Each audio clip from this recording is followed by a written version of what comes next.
beautiful souls, welcome back to my channel. Today's video, I am going to be doing the Only 10 Decks tag revisited.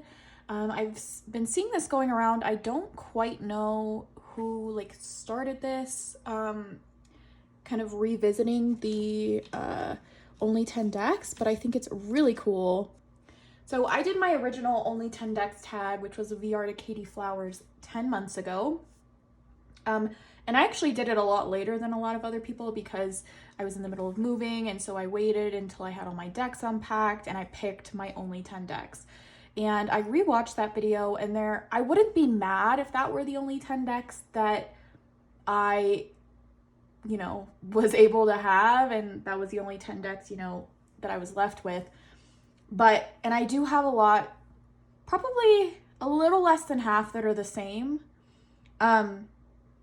And then I have quite a few that are newer to my collection, or they were already in my collection and I just really grew to have a bond with them. And so this is my Only 10 Decks tag, but I do have two runner-ups that I am going to show at the end because this was really hard for me. I have a lot of decks now that I have a really close connection with and I just don't want to let go of. And so that is what all these decks are. They have a really special place in my heart. I've connected to them. And I feel like in my last video, I was really trying to create a well-rounded 10 decks. If I could only have 10 decks, trying to make sure I had, variety, but also everything I would need. This time, I just went with what my heart was I can't live without this. So I feel like these are, in a way, kind of my 10 favorite decks, 12 favorite decks if you count my runner-ups. I do have a lot of favorites here that I'm looking at that I didn't put in, but it's very few that I would really, really miss. I feel like if I did this 20 decks, I feel like I could get all of the decks that I would just really, really miss if all of my decks were gone. 20 to 25, I feel like.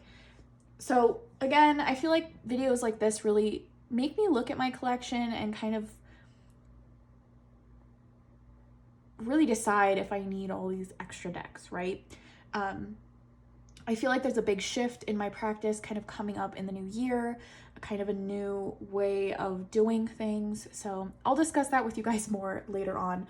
But yes, so grab a snack, grab something to drink. I have some yummy coffee here. I'm gonna light some incense to set the mood. It is so beautifully snowy outside. It snowed yesterday and it's just gorgeous. It's a winter wonderland in December, which I love. Okay, so let's talk about number one. So this one is kind of the same but different than the deck I chose in my original video. So this is my 1909 Roses and Lilies deck. So this is my RWS that I would take with me if I could only have 10 decks. Now, the deck that I chose in my original video was my Centennial Borderless Edition, and while I couldn't really let go of this either, if I had to choose 10, I would choose this one because when I was originally looking for the RWS deck for me, I wanted the original. I was trying to find a copy of this 1909 deck somewhere that somebody had remade, and I couldn't find it anywhere. And so I love the Centennial decks. I love the coloring on those decks, but I really wanted something that felt like the OG, the very first, and that is what this one is. This one is just so good. I love the cardstock on this one. I haven't found a mass market version of the RWS that has really good cardstock. The Centennial decks have this cardboardy cardstock, and while I'm bonded with that deck and it doesn't really bother me, this is from Make Playing Cards. So the cardstock on this is wonderful. It shuffles beautifully. If I didn't mention, this is by Conrad Stain on Make Playing Cards. And this deck wasn't incredibly expensive. I did buy it without a tin. I think you can buy it with a box or a tin or something. So I believe I paid around $30, $35 for this deck. So that is closer to a mass market price than it is like an indie price. So I bought it without the box or anything, and then I just bought this case on Amazon for it. I got a 2-pack for like 12 bucks or something, and so I keep it in this really cool case. So I mean, I love this deck. The RWS is like the foundation to my practice, the staple that I need to have, and if I could only have one deck, it would be this deck, the RWS. I do like the borders on this. My other soul RWS is a borderless, but I do like the borders because that's how it was originally intended to look. This is the original coloring. Like, this is as close to the original first deck that was printed in 1909. There were very few copies because there was like printing errors. But this is the closest you can get to the OG, the very first deck that was put out by the Rider Company. So I just love it. I have to have an RWS. Like, it's just, again, this is my favorite deck. Like, honestly, I feel like I use the RWS more and more lately. Like, I'm just finding myself drawn to the simplicity. I just want a plain RWS deck. Like, it's so good. It's accurate, it's to the point. And I do have some other options here when I'm feeling like bored, or if I would want just something with a little bit of a different imagery, right? But yeah, I love this deck. And again, I was talking about kind of a shift in my practice, and I feel like that's going to shift more towards original decks or like vintage kind of decks, and just getting back to like a very basic, I don't know, just like basic modes of divination, like playing cards. I don't have a playing card deck in this lineup just because I have gotten really into playing card divination as of late, but I don't know, there's not one that I'm super bonded to yet.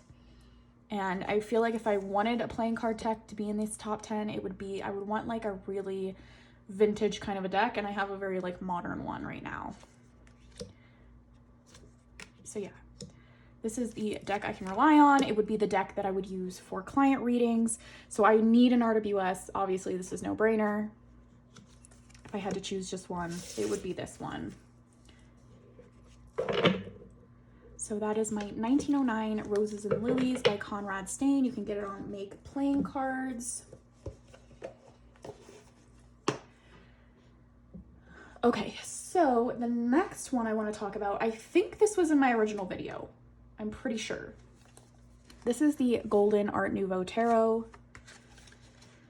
You guys have heard me gush about this over the past year so much. It is a beautiful deck. When I felt like I wasn't connected to the original RWS imagery, this is the deck that I purchased, because it still had it's a Rider-Waite clone and has very RWS imagery, but it's something more. It's more aesthetically pleasing to look at. Nowadays, I prefer just Pixie's artwork, but as somebody who originally was like, I don't like that, this was a perfect alternative. And through working with this, I found that it is so insanely accurate, and it's just a very clear reader. Again, this is one that I would bring. I've been using it nonstop for myself over the past month, and just over the past year, I've used it a lot for myself, but it's also really, really good for client readings. And it's very clear. It doesn't BS you. It's just very to the point. And again, it's very RWS imagery. I would and wouldn't recommend this for a beginner. It doesn't have the titles of the cards on it. I guess the minors in the original RWS don't either, but none of the cards have titles on them. So that might be hard if you're a beginner. Like, this is the Empress and it doesn't say the Empress. It just has the number here, but it's so gorgeous. It brings like this elevated kind of thing to the tarot because of this beautiful gilding on it. I love the backs. I love like the trees here with the moon. I don't know. I love it so much. And this same artist is coming out with a Egyptian Art Nouveau tarot, and I am so excited for that. Like, I've been looking for a perfect Egyptian deck and I just haven't found it, so I haven't bought one, and I feel like that's the perfect one. This deck is by Lo Scarabeo, and so the cardstock is wonderful. I don't know, there's just something really like opulent about this deck, but it also feels like old and like really magical, and it's just one of my favorite decks of all time. And again, it's just a very clear reader, sometimes even more so than my original RWS. And so if I just want an answer that just it's like instantly given to me, then I pull this deck out. Yeah, it's more aesthetically pleasing, I think, just in general, especially if somebody is new to the tarot. So again, I would use this in client readings as well as for myself. So that is the Golden Art Nouveau Tarot, and I'm pretty sure I put this into my my last Only 10 decks. Okay, next up, this one for sure was in my last Only 10 decks video. This is the Green Witch Tarot.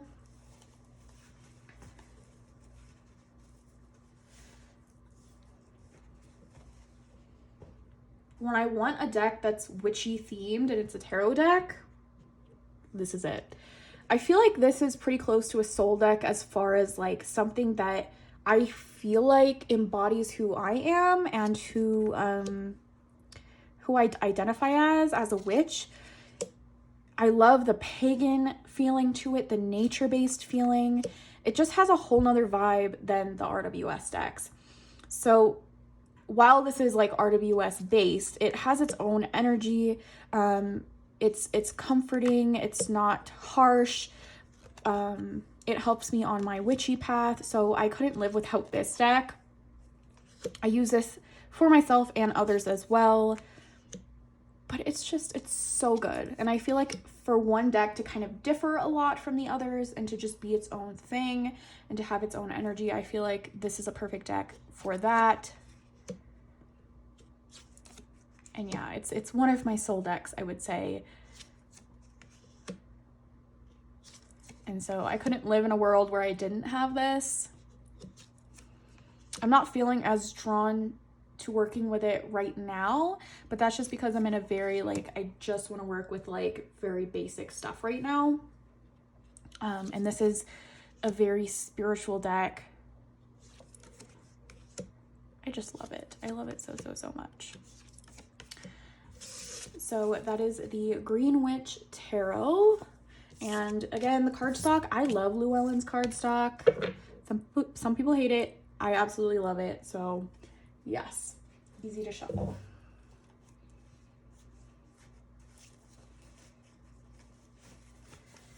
I guess we're just doing tarot first. So I guess we'll do tarot and then I will move on to my oracle decks. Okay, so the next tarot deck that I couldn't live without, this one is a newer deck, I guess. I got it within the last like 6 months or so. Desert Illuminations Tarot. This is the first edition. The creator did come out with a second edition indie, and then the second edition indie is going to be made into mass market.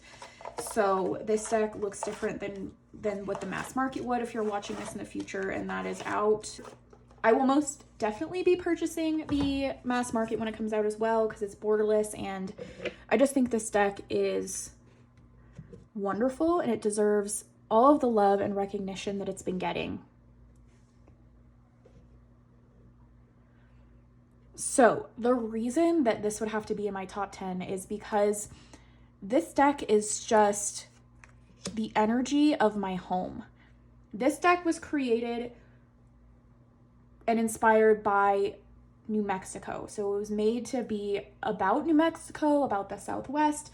The creator who made it is from Truth or Consequences, New Mexico. And I live in New Mexico. I've been a New Mexican since I was like, I don't know, 3 or 4 or something like that. And so this is my home, and this embodies the energy of my home where I live. And it's just brought me so much appreciation and love for this land that I live in. New Mexico was called the land of enchantment, and it really, really is. And, you know, growing up, I always just wanted to get out of here, right? I wanted to see more. And now all I want is to live here forever. I think it is a perfect place to live. It's not too populated.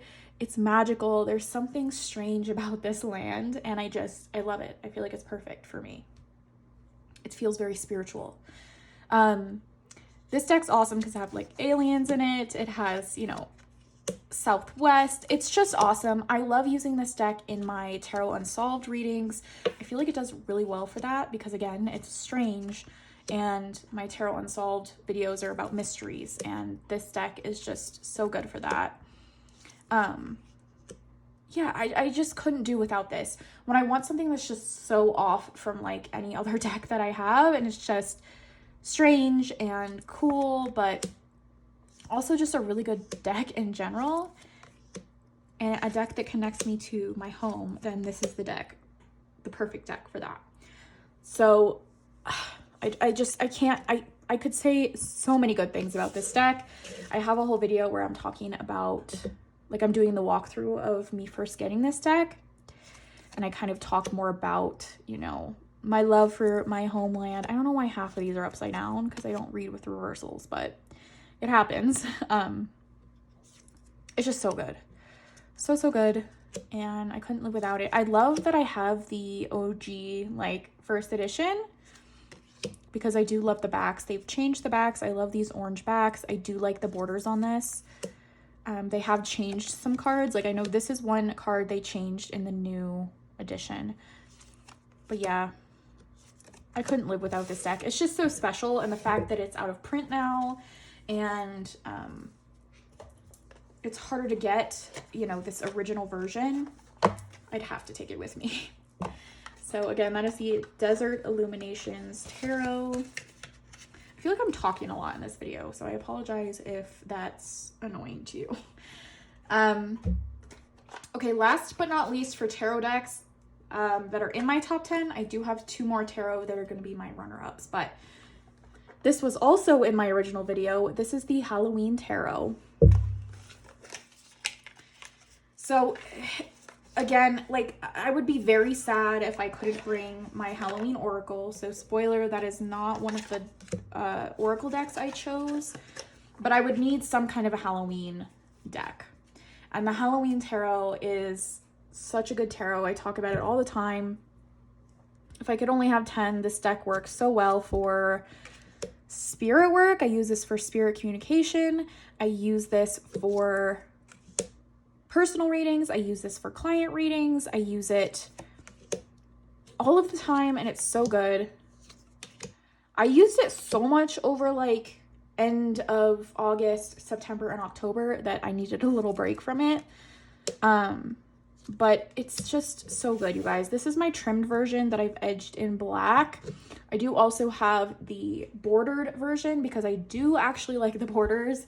I kind of regretted cutting them off. So I would probably, this is just the one I grabbed, but I would probably take my bordered version, but I don't know. I might take this one just to have it as like a pocket deck or a smaller travel deck if I could only have 10. I don't really have any other decks that are like smaller like this to travel with.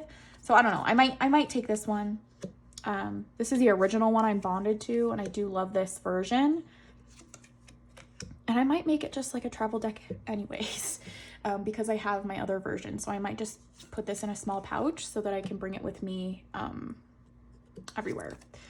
So yeah, again, if you guys want to hear me just gush about this deck, go watch like my September favorites, my October favorites, any kind of video I did in October, I was gushing about this deck. So, I mean, if you've been on my channel, you know, it's so good and deep. And I feel like a lot of people just like it because it's cutesy and whatever, but it's a deep deck, and it reads fair. It reads, it's so unbiased. Like, it's one of my favorite decks for just unbiased readings.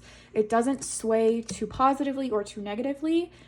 It's just like a perfect in between, but it gets deep and it's like soulful. I don't know. It's so good, you guys. So yeah, I couldn't live without this. I feel like this is my brand, is like the Halloween Tarot. Like, if I could be like described by one deck, or like one deck to aesthetically explain me, it'd be a Halloween Tarot and Greenwich Tarot. So that is my Halloween Tarot. All right, guys, so now to get into the Oracle decks.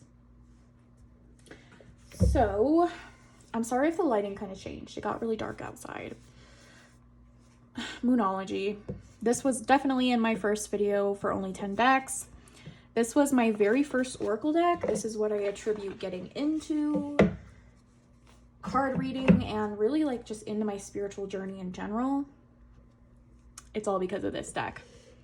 I'm gonna light some more incense because I ran out. I was really digging the incense.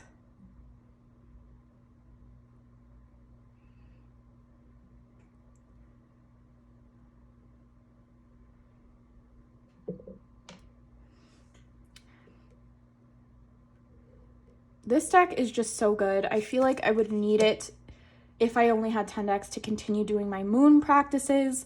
It really connects me to that divine feminine. It's really good for client readings. So it's a really, really good deck. I've mostly only used it for myself this year. I don't think I've done any client readings with this deck this year because I've really been connecting with it on a personal level. This deck is scarily accurate. It's so good. And I want to figure out how I'm going to use it next year because I use this every single new and full moon for 2022. But I don't know if I want to work with it in that same way next year. I might, but I think I might pair it with some other stuff, and I don't know. I put the new Moonology deck on my Christmas list. I don't know if I'm getting it or not. We'll see. I feel like I just won't be able to bond with it the way I have this one. This deck is like perfect to me. And I feel like it's a basic deck, not a basic deck, but I feel like it's a deck that a lot of people have and love because it's so good. And I feel like some people might not even use it or give it a lot of chance because it's like this, not gimmicky, but so many people loved it. It's so popular. And I'm glad that this was like the first deck I saw without, all of the other opinions out there. And I just purchased it because I love the moon. I've always loved the moon. And I was like, a moon Oracle deck? Anyway, it changed the way that I view the world, which is a lot to put into a deck, but it really did. Just these small messages that are so profound to me changed the way that I live. So for sentimental reasons, as well as it just being a really good damn deck, I have to bring Moonology. So love my Moonology deck.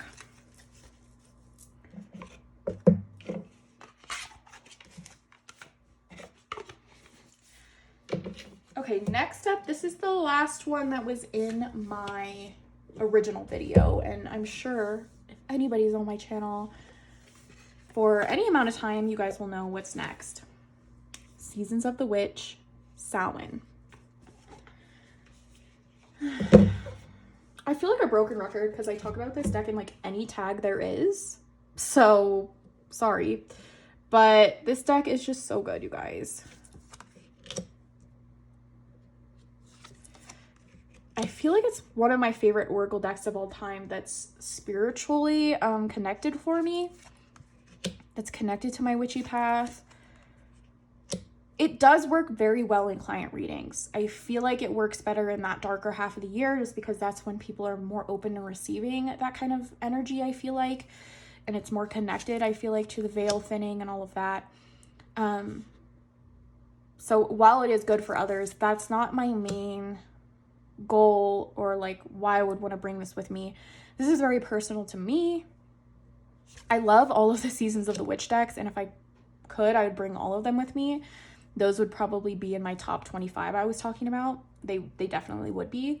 But this one is my all-time favorite. It's the one that if I could only have one of the three, it would be this one. So yeah, I talk about it in every single video, but it's one of my top 5 favorite decks of all time, just in general. I feel like it's connected to moon energy, it's connected to ancestor energy, it's connected to witchy energy, divine feminine, shadow work. Like, it's so versatile for personal work for me. So That is my Seasons of the Witch Samhain deck that I am smitten and in love with and could never leave behind. Okay, now I have 3 Oracle decks that I have not included in an Only 10 Decks video before. So this first one is the Memento Mori Lenormand and Oracle deck. Okay guys, I'm sorry if my angle changed. I had to delete some memory on my phone. Anyways, so Memento Mori, Lenormand and Oracle. This is the deck that is connected to spirit communication for me. And I couldn't live without it. I have a video coming out, or that's already on my channel, that's about my top decks used for spirit communication and for paranormal investigations. And this one is my most used and my favorite deck for that. It's so good. I wish in the new year, I do definitely want to get the expansion packs that go with this. But this deck is so good. Again, it's connected to the other side for me and for the spirit realm. And I can't live without it. I use it again in like my Tarot Unsolved series. I use it in mediumship readings that I do. I love this deck. It's so simple, and it's all about intuition with this deck. It shows you like the image, and then it says sextant, right? It says rats. It doesn't give you a keyword as to the meaning. It's very, again, intuitive. There is a little guidebook that comes with it that gives you some keywords for each card, but I find that this works the best just intuitively for me, and it gives me so many messages. I adore this deck, and I couldn't live without it. And I use it specifically for that reason, for paranormal investigating and for spirit communication. Such a good creepy deck. I want to get Oracle of Oddities too. I've just really been into this like really old school divination decks that are different. So I love it. Memento Mori. Okay, this one is actually the newest Oracle in my collection, but it's so damn good, you guys. Like, I can't imagine my life without it now. I've been using it nonstop over the past like 2 weeks since I've had it, and at this point in time, it's making it in the list. That's how much I love it. This is the Sacred Symbols for Divination and Meditation Oracle deck.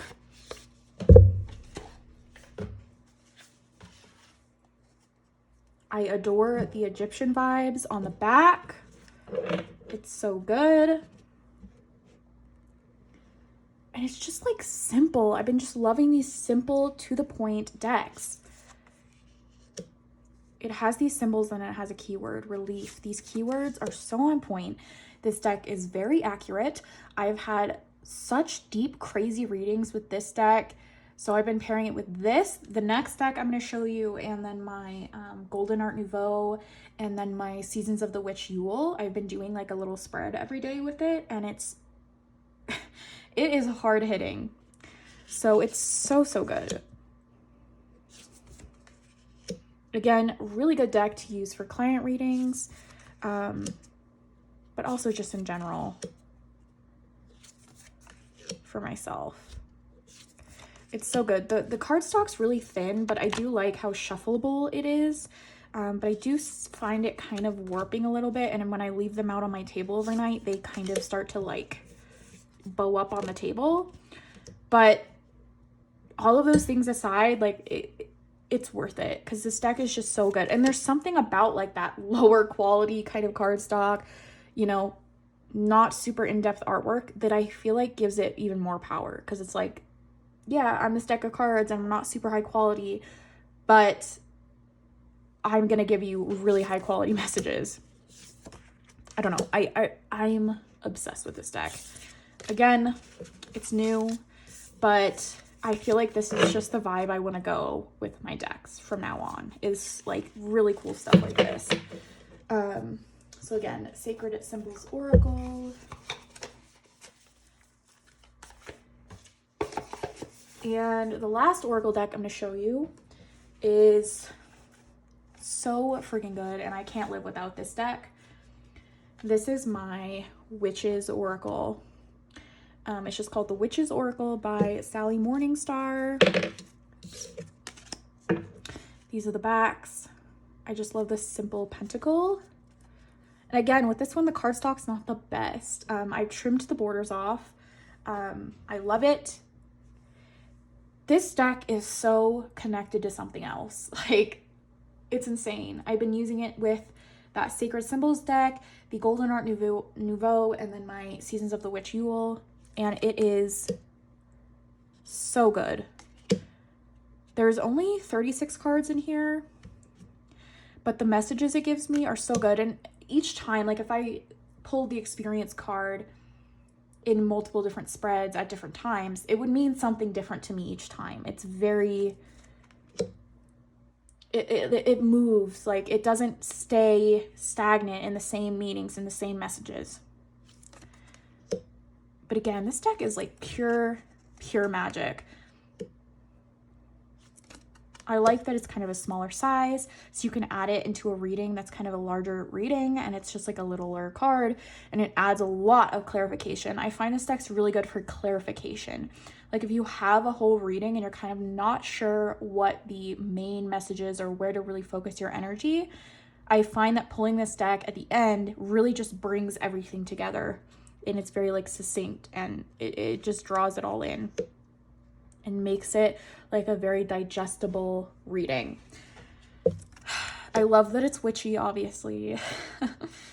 It had this really bad bow in it, but I think I fixed it for the most part. It's still a little bit there, but it was really bad and I fixed it. And I want to edge it because the edges are already kind of like starting to fray and stuff, but I'm cool with that because then it adds character. But I do think I want to edge it in either like a dark blue or a black.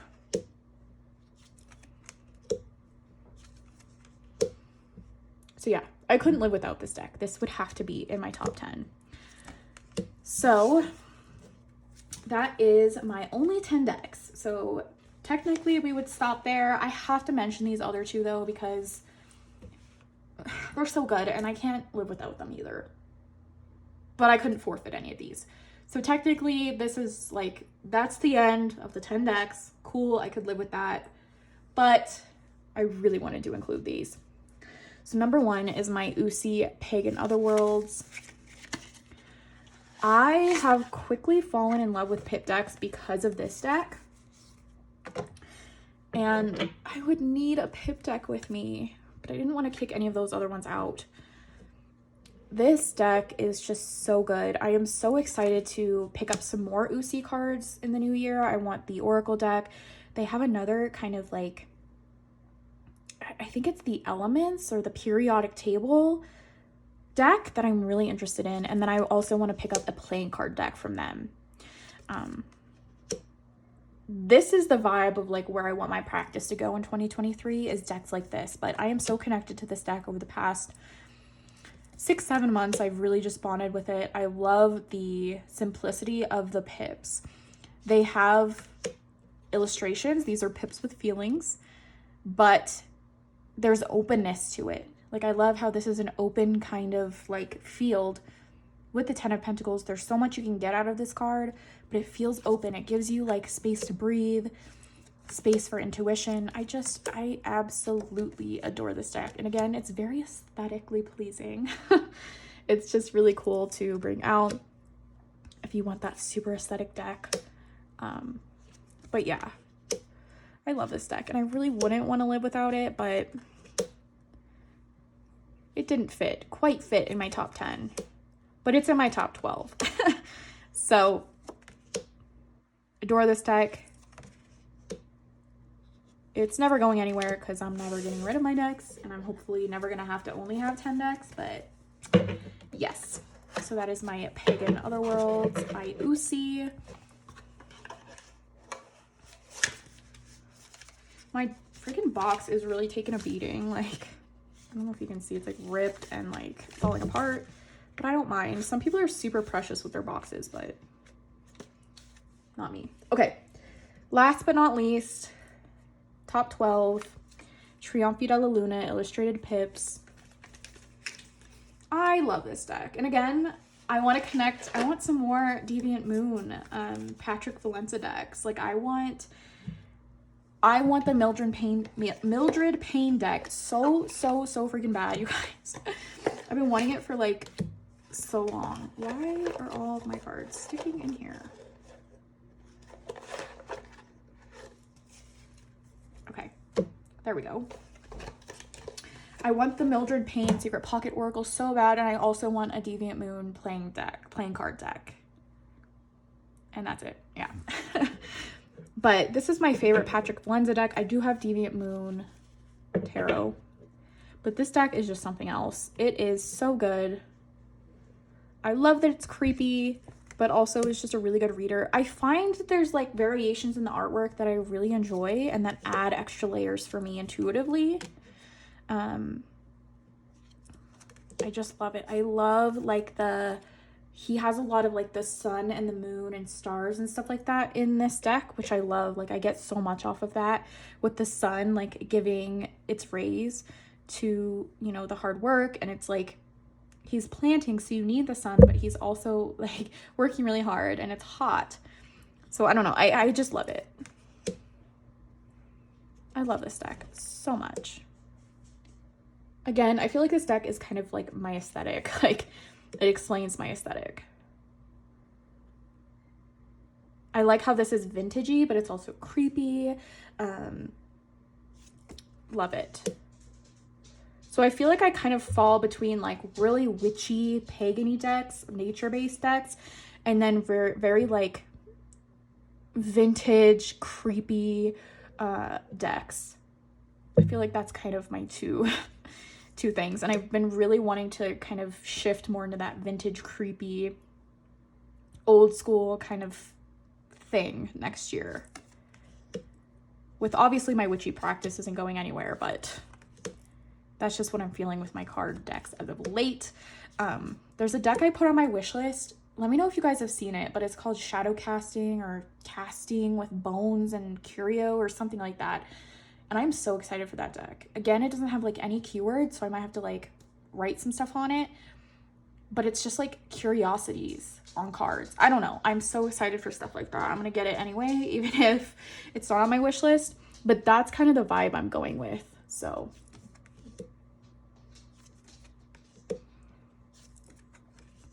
I love this Four of Wands, you guys. Look at the eyeball. All right, so I'm gonna end this video because it's getting long. But that is my only 10 decks tag revisited. Let me know, are any of these in your top 10? I feel like these decks just wholly explain me and just are my vibe, and I'm in love with them. And again, videos like this, they really like make me step back and look at my collection and be like, why do I have all these extra decks? Like, it's fun to add stuff in here and there. But for the most part, I find myself coming back to the same stuff over and over. And yeah, so I love you guys so much. I'll link my original video down below if you want to watch that. But yeah, if you would like a personal reading from me, I do offer them down in the description box in my Etsy. I hope you guys have a magical rest of your week. I hope you're enjoying December and the holiday season. I love you guys so much, and I'll see you in my next video. Bye.